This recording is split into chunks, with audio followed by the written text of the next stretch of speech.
All right, today I've decided to bite the bullet and make the human effigy jar. I've been putting it off since the beginning of this Ancient Pottery challenge, and it's just staring me in the face now. It's only that or the olla, so human effigy jar it is. Really the most difficult of the Ancient Pottery challenge forms, at least from my perspective here. I mean, some of these are surprising. Some of these I go into thinking, oh, this one's gonna be easy, and it's not so. And some of them I think it's hard, and it's, you know, a lot easier than I think. So I've never done a human effigy. We're gonna see.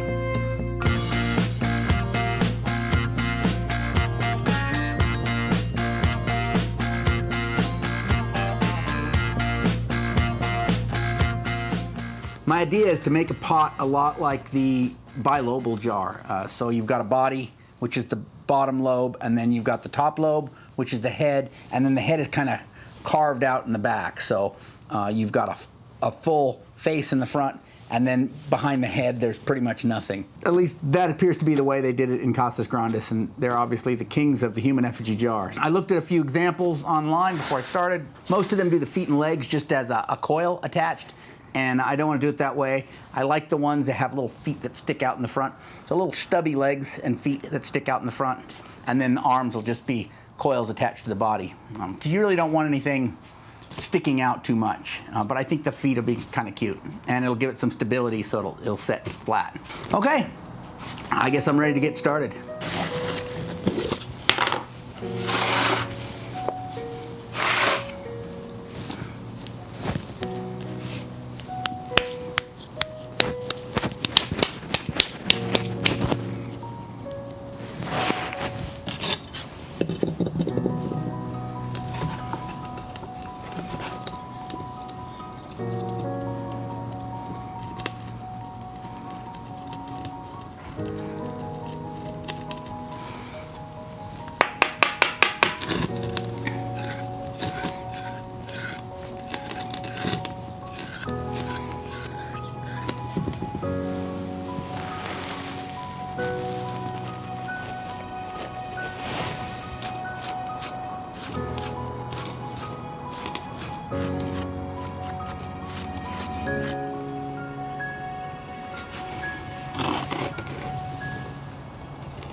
Okay, let's catch up. I've got the overall shape pretty much done.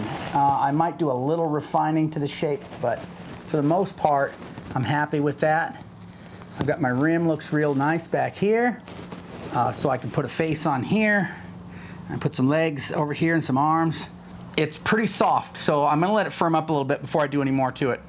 The one concern I have that I thought about afterward is I want my feet to come out at the bottom, and I may have trouble attaching those while it sits in the pookie.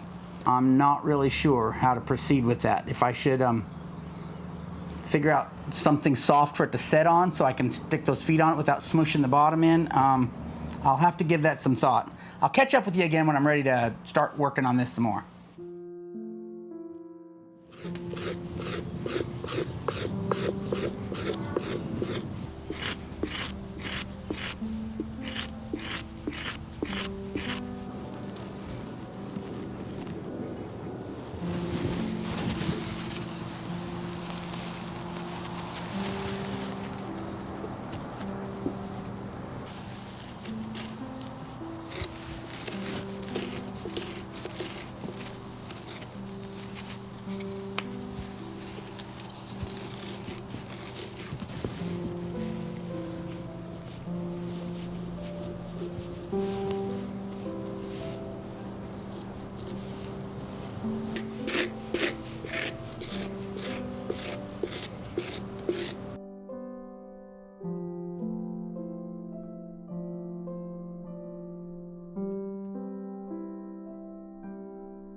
Okay, I got this little guy all stone polished. It's really at the stage now where I just need to let it dry.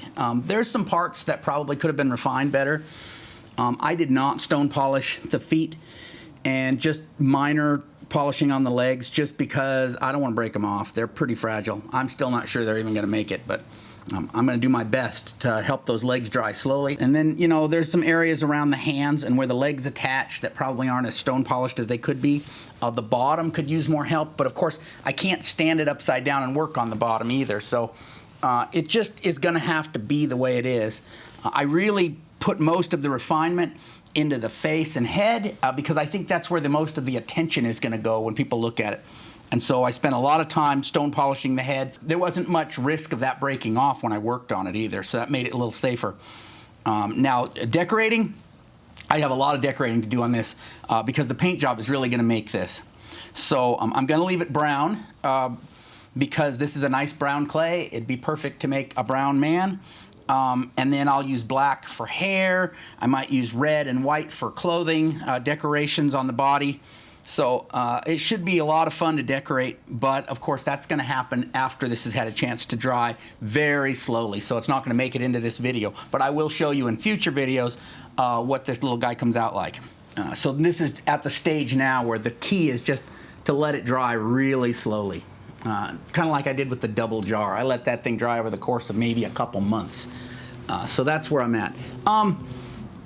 Improvements I could make on this, other than those I mentioned, I think the body to head ratio is pretty ridiculous. It's kind of cartoony in that the head is almost as large as the body. If I did this again, I'd like to make the body a little larger, or at least the head a little smaller in proportion to the body.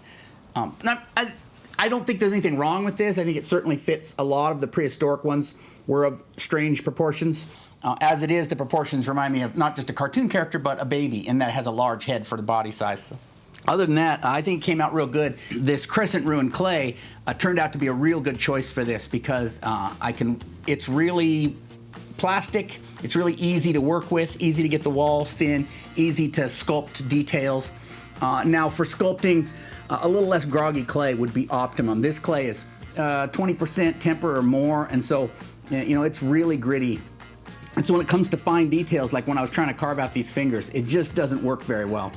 Because little bits of grit keep coming up and making a mess of things. Overall, though, real satisfied with it. And so let me know in the comments what you think, if you think I could have done better, if there's some area where I think I might have improved. I appreciate you watching the video. If you'd like to see another video of me forming a difficult form for the Ancient Pottery Challenge, I'll put that video right over here so you can check that out. Give me a like if you enjoyed this video. Thanks for watching. I'll catch you next time.